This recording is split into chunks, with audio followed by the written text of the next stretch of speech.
Fala pessoal, beleza? Sejam muito bem-vindos ao canal de resenhas dos Perdidos no Tempo. Hoje a gente vai seguir adiante aqui na nossa jornada conhecendo um pouquinho mais sobre o Vampiros, um jogo narrativo de imortalidade e declínio de sangue. Livro escrito aqui pelo Leonardo Vieira, que a gente está destrinchando capítulo a capítulo, sempre com o objetivo de tentar identificar o que for mais interessante, mais importante, para dar uma ideia geral para vocês de qual é a proposta do jogo, beleza? Se você está chegando agora aqui no canal, mas quer saber mais sobre o Vampiros, não tem problema, não entre em pânico. Se liga aqui na nossa playlist exclusiva que concentra todo o nosso material a respeito desse jogo. E depois, se você curtir e quiser continuar por aqui, se inscreve no canal e ativa o sininho. Olha só pessoal, antes da gente começar o nosso conteúdo de hoje, só um pequeno aviso importante. Se você está acompanhando aqui a nossa série, está curtindo Vampiros, ficou curioso, quer saber mais, quer ler o livro, agora não tem mais desculpa para não fazer isso, tá? Eu tenho colocado sempre aqui na descrição dos vídeos, desde o primeiro, o site, né, o link para o site do Léo, onde você encontra os livros de RPG que ele já escreveu e de outros temas também. Mas agora já está disponível lá para você baixar gratuitamente o PDF do Vampiros, então não perde tempo. Curtiu o livro, quer saber mais detalhes, quer dar uma olhada, quer ir acompanhando aqui conforme a gente vai avançando na nossa série? Pronto, acessa lá, baixa o PDF e seja feliz. Beleza, pessoal? Então agora vamos mergulhar aqui no nosso conteúdo de hoje. Só para situar todo mundo rapidinho, estamos já no capítulo 5, Sangue e Poder em Vampiros.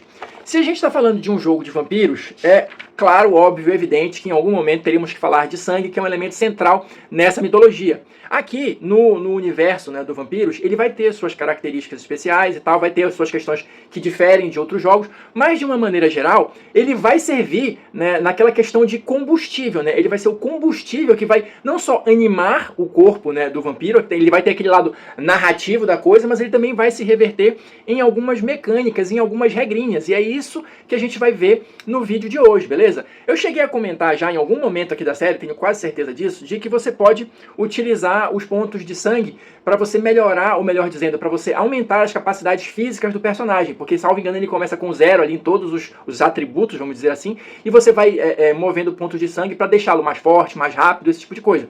Mas não só isso, tem muitas outras possibilidades para você usar os pontos de sangue, tem várias outras mecânicas envolvidas, tá, nisso, mas a gente vai começar aqui lendo um trechinho do livro, que vai dar uma ideia geral de como o sangue é visto aqui no cenário de Vampiros, no jogo do Vampiros, beleza? Olha só. Em se tratando de mecânica do jogo, o sangue é um conceito abstrato para medir e controlar a quantidade de efeitos sobrenaturais que uma personagem vampiro é capaz de realizar na ficção do jogo. Ou seja, trocando em miúdos, é aquilo que eu tenho falado, é o combustível, é o que você vai usar, é o que você vai gastar para conseguir realizar os feitos sobrenaturais que os vampiros são capazes. Mas, para que você chegue nesse ponto, primeiro, é preciso que a gente defina quantos pontos de sangue o seu vampiro tem. Eu acredito que eu já mencionei um pouquinho disso aqui ao longo da nossa série, mas só para reforçar, como é que vai funcionar? O livro ele vai trazer aqui uma tabela. Então, você vai jogar um D10 e a partir do resultado disso, você vai determinar quantos pontos de sangue você tem. Não é uma equivalência de 1 para 1, tá? É de 2 para 1, mais ou menos. Por quê? Porque se você tirar 1 ou 2 no D10, você vai ter 1 ponto de sangue. Se você tirar 9 ou 10, você vai ter 5 pontos de sangue. Ao resultado que você obtiver nessa tabela, você vai somar quaisquer bônus que você tenha de pontos de sangue de acordo com a sua linhagem, de acordo com outras características do jogo. A gente viu isso durante o processo de criação de personagem, né? Algumas linhagens elas fornecem bônus de pontos de sangue. Mais 1, mais 2, enfim. Então, você vai somar esse bônus ao resultado que você tiver aqui na tabela e essa vai ser a quantidade de pontos de sangue que o seu personagem vai ter disponível. Já adiantando aqui, eu acho que eu mencionei isso também já, a cada década de existência, o corpo do seu personagem, o corpo do vampiro, ele vai se tornando capaz de armazenar uma quantidade de sangue maior. Então, a cada década de existência, o seu personagem ganha mais 2 pontos de sangue. Ou melhor dizendo, ganha a capacidade de armazenar mais 2 pontos de sangue. Então, em linhas gerais, é assim que funciona a questão da quantidade de pontos de sangue que você vai ter disponível ali para usar durante os jogos.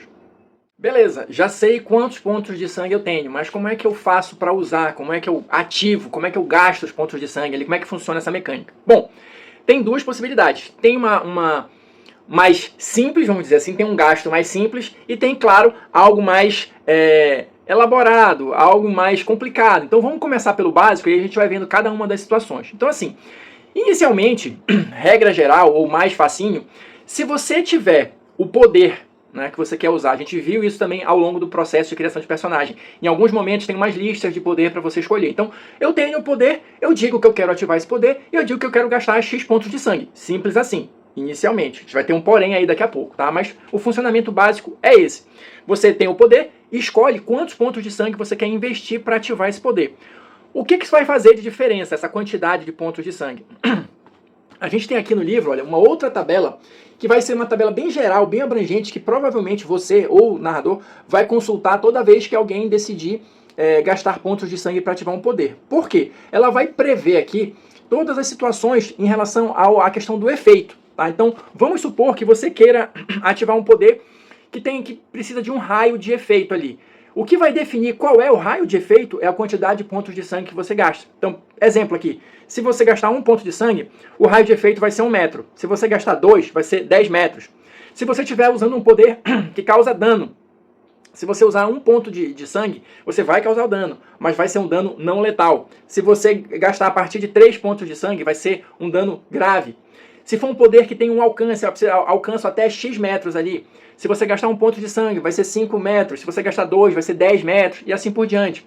Ou seja, resumindo, dependendo do poder que você estiver utilizando, você provavelmente vai ter que vir aqui nessa tabela para ver qual é o efeito que você vai conseguir, dependendo da quantidade de pontos que você gastar, beleza? Então, é como se fosse os níveis, né? Eu consigo efeitos maiores se eu gasto uma quantidade maior de pontos de sangue.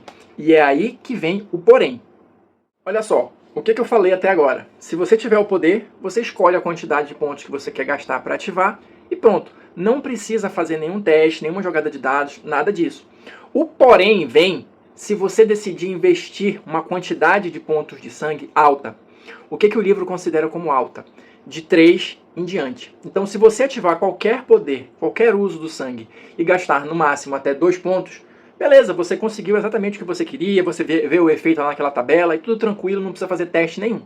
Se você gastar 3 ou mais de uma vez só, numa tacada só, aí o seu vampiro corre o risco de perder o controle e entrar em frenesi. Como é que funciona essa questão do frenesi aqui no Vampiros? Vou ler um trechinho aqui do livro para vocês, olha só, se liga aí. A partir de 3 pontos de sangue gastos de uma só vez, a personagem corre o risco de entrar em frenesi. Esse estado incontrolável pode fazer o vampiro perder o controle atacando indiscriminadamente ou expondo a sua natureza vampírica. O frenesi ocorre porque, ao drenar suas reservas de sangue, a fome e o desejo por mais sangue se tornam avassaladores. Além do frenesi, gastar uma grande quantidade de pontos de sangue em um curto período de tempo pode deixar o vampiro sedento ou enfraquecido. Quando um vampiro fica sedento, sua necessidade por sangue fresco se intensifica, tornando-o mais suscetível a cometer erros ou violar as leis vampíricas. Se enfraquecida, a personagem se torna vulnerável, com menos capacidade de defender-se ou de reagir a situações de perigo. Ou seja, você precisa fazer ali, em tese, uma gestão, né, da quantidade de pontos de sangue que você tem, para, a não ser que seja extremamente necessário, não extrapolar, né, gastando uma quantidade muito grande de uma vez só, porque isso sim vai trazer consequências. Pelo que o livro coloca aqui, quando você escolhe gastar esses 3 pontos ou mais de uma vez só, você precisa, olha, fazer um teste de vontade. E aí, o resultado desse teste de vontade é que vai definir o que aconteceu naquela situação. Então, por exemplo, o livro tem uma tabelinha aqui, tá? Se você tem uma falha nesse teste de vontade, a personagem realiza o poder, né, consegue aquele efeito ali, mas entra em frenesi. Se você tiver um sucesso parcial, a personagem realiza o poder, consegue, né, fazer a ação, porém termina a cena sedenta ou enfraquecida. E se você tiver um sucesso total, né, vamos dizer assim, a personagem não sofre nenhum efeito negativo e consegue realizar os poderes normalmente. Ou seja, é uma questão de risco. Se você for bem sucedido no seu teste, você vai conseguir gastar os pontos e não sofrer nenhum efeito colateral. Agora, se você tiver um sucesso parcial ou uma falha, a coisa já começa a complicar. Algo que pode influenciar nesse teste de frenesi é o que o livro chama aqui, olha, de misericórdia. Eu vou ler esse trechinho porque é a explicação total aqui sobre o conceito, olha só. Misericórdia é um conceito central em vampiros, representando o equilíbrio entre a natureza monstruosa do vampiro e o seu vestígio de humanidade. Na mecânica do jogo, Os pontos de misericórdia são recursos valiosos que os jogadores podem gastar para influenciar o comportamento da sua personagem. Esses pontos permitem ao vampiro resistir aos seus impulsos mais sombrios, como entrar em frenesi, drenar uma vítima até a morte ou sucumbir aos instintos vampíricos. Além disso, eles podem ser usados para evitar que a personagem seja percebida como uma ameaça monstruosa por humanos e outras criaturas mortais, mantendo um pouco da humanidade em situações críticas. Ou seja, você pode usar basicamente para evitar o frenesi, fazer um teste de misericórdia, né, ou um teste de mente, para evitar que um humano perceba você como uma ameaça, alguma coisa assim. Tem aqui, olha, uma tabelinha com as possibilidades para você usar a misericórdia, tá? Mas como é que você vai fazer para ganhar ou para recuperar a misericórdia? Basicamente, ela é um conceito que vai envolver, segundo eu entendi aqui, tá, da leitura, a empatia. Porque ele diz assim, olha, uma personagem vampiro recupera um ponto de misericórdia a cada ação ou cena em que demonstra empatia, ajuda ou alguma outra espécie de ligação afetiva com a humanidade. Então, da maneira que eu estou entendendo, isso aí é um ponto de junção, né, entre a mecânica do jogo e a narrativa e a interpretação, porque cabe a você colocar o seu personagem nessa situação, né, de demonstrar algum tipo de empatia, e aí o narrador vai lhe recompensar ali com um ponto de misericórdia, alguma coisa nesse sentido. E aí você vai poder utilizar esses pontos para evitar sucumbir ao seu lado mais monstruoso. Acho que em linhas bem gerais, a ideia é essa. Seguindo adiante, mas ainda não abandonando completamente esse tema da misericórdia, o próximo tópico que o livro vai abordar é o bebendo sangue. Ou seja, quando o seu personagem vampiro vai se alimentar no jogo, isso também pode envolver algumas situações que a misericórdia entra em cena e alguns testes são necessários. Por quê? Toda vez que você vai se alimentar, né, que o personagem vai se alimentar ali no jogo, você precisa de alguns testes. O primeiro deles é o teste de misericórdia, justamente para definir se você vai drenar aquela vítima até o final e causar a morte, né, daquela vítima, ou se você consegue controlar o seu instinto vampírico. Então isso é definido através do teste de misericórdia. E como é que funciona esse teste? Você simplesmente vai jogar um D10 e vai consultar aqui na tabela abaixo qual é o resultado, que vai desde você conseguir se controlar até você não conseguir se controlar, causar a morte daquela vítima e outras situações intermediárias, deixar ela mais enfraquecida, esse tipo de coisa. Se você quiser, você pode, ao invés de fazer esse teste e deixar o resultado ao acaso, você pode gastar um ponto de misericórdia, porque aí automaticamente você define ali na ficção do jogo que o seu personagem conseguiu drenar apenas o suficiente para se alimentar e não causou nenhum dano grave para aquela vítima. Em linhas gerais é isso. Agora, só para a gente fechar essa parte do se alimentar, né?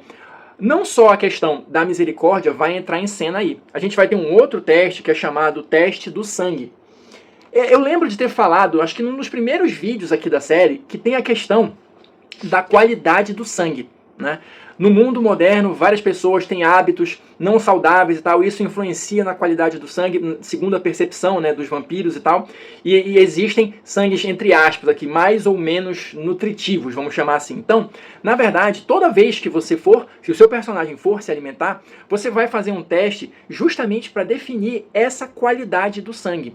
E como é que vai funcionar isso? Você vai também jogar 2 D10, tá? O primeiro dado que você jogar vai representar a qualidade do sangue. E o segundo representa a quantidade de pontos recuperados. Então aqui, olha, você vai ter duas tabelas. A mais interessante a gente comentar é justamente essa aqui da qualidade do sangue. Então, por exemplo, você vai jogar um D10 nessa primeira tabela. Se você tirar 1 ou 2, o que acontece? Sangue envenenado ou de péssima qualidade, amaldiçoado com drogas pesadas ou com doenças graves. Amaldiçoado, drogas pesadas ou doenças graves. Pode causar malefícios à personagem. Nesse caso, você não recupera nenhum ponto de sangue, tá? Você tem só as consequências negativas. E aí, o outro extremo, se você tirar 9 ou 10, sangue de excelente qualidade, oferece benefícios significativos, podendo até potencializar os poderes. E aí você vai recuperar uma quantidade de pontos de sangue extra, adicionais, tá? E aí as questões intermediárias aí, né? E no final, na outra tabela, caso você, né, a partir daqui, consiga recuperar alguma quantidade de pontos de sangue, aqui você vai jogar para saber quantos efetivamente você recupera. E aqui vai seguir aquela mesma lógica da tabela de pontos de sangue inicial que eu comentei aqui há pouco. Então, se você tirar 1 ou 2, é 1 ponto de sangue. Se você tirar 9 ou 10, 5 pontos de sangue. Lembrando aqui que você não pode ultrapassar o seu máximo, tá? Então, ainda que você seja extremamente bem sucedido nas suas jogadas de dado, o máximo que você vai conseguir recuperar de sangue é o seu nível máximo, tá? Não pode ultrapassar. Você só ganha pontos de sangue extras a cada década, que é aquela capacidade que o corpo do vampiro vai adquirindo de armazenar uma quantidade maior de sangue. Avançando aqui no capítulo, o próximo tópico trata justamente, olha, dos poderes vampíricos. Então aqui vai ter uma lista grande com 52 poderes vampíricos, tá? E aí eles vão estar aqui organizados de acordo mais ou menos ali com o que eles fazem, né? Em grupos, né? Eu vou dar exemplos para vocês, vai ficar mais claro para vocês entenderem. Mas por que eu quero chamar a atenção aqui? Dá para perceber, olha, aqui já tem o primeiro grupo e os poderes específicos. São descrições curtas, tá? São só uma ideia geral do que eles são capazes de fazer. Você vai justamente definir, né, as características mais necessárias em termos de jogo, né, o alcance, o dano, isso ou aquilo, usando aquela tabela que eu mostrei lá no início. Aqui é só para você ter uma ideia do que aquele poder é capaz de fazer. E lembrando sempre, Vampiros é um jogo narrativo, então também dê asas à sua imaginação aqui a partir dessas descrições, usando o bom senso, claro, né, e a concordância de todo mundo que está ali na mesa. Você pode criar poderes novos, você pode mexer um pouquinho aqui na descrição, nos efeitos, claro, sempre usando a questão do bom senso, beleza? Então, vou dar uma passada geral aqui só para vocês terem uma ideia do que está disponível aqui. O primeiro grupo que ele vai colocar aqui, olha, é justamente, olha, aumento de características, é o primeiro tipo de uso no sangue, né? Poderes permitem ao vampiro aprimorar temporariamente suas capacidades físicas, mentais ou de força de vontade, tornando-se mais poderoso em momentos críticos. E aí você pode aumentar aqui, olha, o corpo, mente e a vontade, né? Esse aqui é o mais básico, você vai ganhar dados extras, tá? O outro grupo, olha, chama-se Animalium. Poderes que conectam o vampiro à natureza, permitindo comunicação e influência sobre animais e o ambiente natural. Aí tem exemplos: convocar animais, comunicação com animais, influência sobre predadores, sentidos bestiais, controle sobre insetos, etc e tal. São vários poderes, tá? Todos, como eu mostrei ainda há pouco, com uma descrição bem curtinha ali, basicamente uma frase só. Outro grupo, Mutátil. Poderes permitem ao vampiro alterar o seu corpo de forma sobrenatural, assumindo características assustadoras e poderosas. Exemplos: garras retráteis, olhos de predador, deformação facial, armadura de ossos, crescimento de presas, etc e tal. Outro grupo, Seductio. Poderes de controle mental e sedução, permitindo ao vampiro influenciar e dominar a mente de outros. Hipnose, fascinação, controle mental, sugestão subliminar, sedução perversa, etc. Outro grupo aqui, Servos. Poderes que permitem ao vampiro transformar humanos e animais em seus servos, ghouls ou lacaios, né? Então você pode criar ghouls, pode ter aqui uma escravidão mental, corrupção de sangue, domínio animal, submissão forçada, etc e tal. Vários exemplos, todos nessa linha ali, né, de você conseguir dobrar a vontade de outra pessoa ou de um animal. Outro grupo aqui, Sonos. Esses poderes permitem ao vampiro acessar o mundo dos sonhos, influenciando os pensamentos e emoções de suas vítimas enquanto dormem. Entrada nos sonhos, roubo de sonhos, controle de pesadelos, proteção onírica e aí por aí vai. Outro grupo aqui, Transformatio. Poderes que permitem ao vampiro transformar-se em animais ou criaturas da noite, assumindo formas que lhes conferem habilidades especiais. Morcego, lobo, névoa, coruja, forma camaleônica, serpente, o escambau A4, tem um bocado de coisa aqui. Outro grupo aqui, acho que esse é o último, é Umbra. Poderes ligados à escuridão e às sombras, permitindo ao vampiro manipular a luz e desaparecer nas trevas. Criação de névoa, ofuscação, manipulação de sombras, escuridão total, enfim. Então, assim, como eu disse, são 52 poderes. Eu li para vocês só os grupos, né, ali que vão organizar mais ou menos ali os poderes. Eu achei que são poderes bem variados, bem interessantes, e mais pelo fato deles terem só uma descrição simples. Então, claro, isso vai requerer ainda uma conversa e tal, para vocês definirem alguns detalhes, mas a variabilidade e a possibilidade de poderes eu achei bem vasta, bem interessante. Com certeza dá para fazer muita coisa legal. Seguindo adiante, para a gente já encaminhar para o final do capítulo e do conteúdo desse vídeo, a gente tem aqui para comentar também ainda as fraquezas, tá? As fraquezas, assim como os poderes, né, você vai escolher ali ao longo do processo de criação de personagem. Salvo engano, os poderes você escolhe ali quando você define a linhagem, as fraquezas você escolhe quando tem os arquétipos, ou as fraquezas acho que estão junto com as linhagens também, não lembro desse detalhe, mas conforme você vai passando pelo processo de criação de personagem, você vai definindo tanto os poderes que você tem, quanto as fraquezas. E aqui o livro vai definir, né, um pouquinho melhor como é que funcionam essas fraquezas, né, dando um pouquinho mais de detalhes, mas também, olha, coisas simples, né, um pequeno parágrafo ele já dá uma ideia geral de como é que funciona isso. O livro ele vai trazer aqui, salvo engano, uma lista com 20 fraquezas, tá? Lembrando que elas estão espalhadas ali entre as linhagens e você vai escolhendo. Uma que é interessante de mencionar aqui é a fraqueza ao sol, porque nem todos os vampiros aqui têm essa fraqueza, mas todos são afetados de alguma maneira. Olha só, sob o sol, todos os vampiros perdem seus poderes. Se eles não tiverem a fraqueza sol, podem caminhar normalmente sob o sol, mas não podem utilizar seus poderes. Isso, antes que você se espante, eu lembro que tem até no filme do Drácula do Bram Stoker, né? O vampiro, entre aspas, que é alguma coisa assim que ele fala lá. O vampiro é um animal noturno, não significa que ele não pode sair de dia. Ele só fica enfraquecido. Então, a não ser que o seu vampiro tenha essa fraqueza sol, que aí realmente ele não pode se expor à luz do sol, se ele não tiver, ele pode sair, mas ele não vai poder utilizar nenhum dos poderes que ele tem, beleza? Fora isso, o livro vai seguir aqui com as fraquezas. As primeiras são até bem clássicas e normalmente associadas à mitologia do vampiro, né? A fraqueza à água corrente, ao alho, artefatos religiosos, aquele negócio de você só poder entrar em algum lugar se você receber um convite, né, do dono, ser decapitado. E aí tem algumas mais diferentonas, ou mais estaca de madeira, enfim. Tem algumas mais diferentes e ambientadas aqui com os personagens, né, com as propostas de personagens do livro. Tem essa aqui, olha, o desmatamento.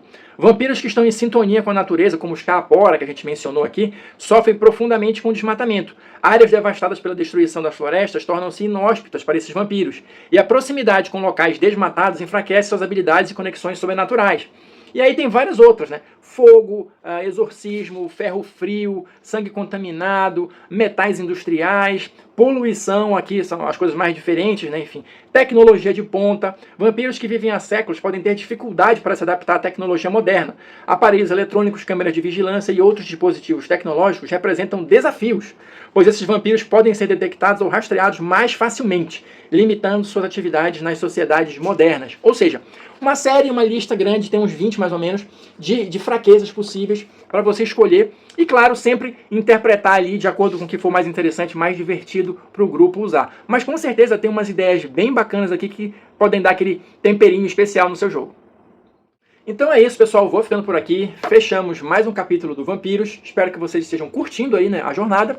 Quem assistiu o vídeo até agora, muito obrigado. Deixa aí o seu comentário para saber o que vocês estão achando, estão gostando, o que vocês pensam sobre essas diferenças aí, né, que o Vampiros propõe. A gente continua batendo papo, trocando ideias. E no mais, a gente vai se encontrando aí nas próximas resenhas.